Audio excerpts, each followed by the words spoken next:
Не сум фантомски гласач, јас сум човек од крв и месо. Живеам во Каратманово, но 30 години имам лична карта во која стои дека место на живење ми е улицата Мирка Гинова во Велес.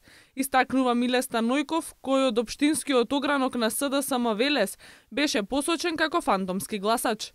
Станојко вели дека во изминатите 30 години со лична карта е на улицата Мирка Гинова, а тоа го направил бидејќи во минатото за работното место во Транс Велес му било барано жителство во градот. Велешанецот Миле додава дека неколку пати се обидел да ја промени адресата на живење, но причините поради кои не успеал биле административни.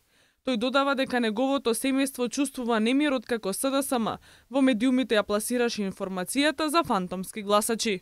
Ние не сме фантомски гласави, ние само гласаме во градот Велес, порано во Хигиенски, а сега последниот пат во школото Блаже Коневски со моето семејство, така да јас на други места не можам да гласам, само таму гласам со личната карта.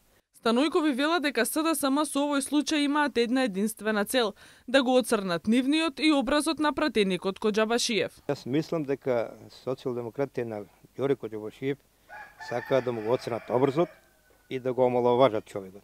А исто така и мене и на моето семејство истото го прават. Така да ова е голем срам и брука од страната нивна. Пред 2 дена огранокот на СДСМ во Велес на пресконференција обвини дека на адреса на која живее и пратеникот Ѓорѓе Коџабашиев постојат 6 фантомски гласачи.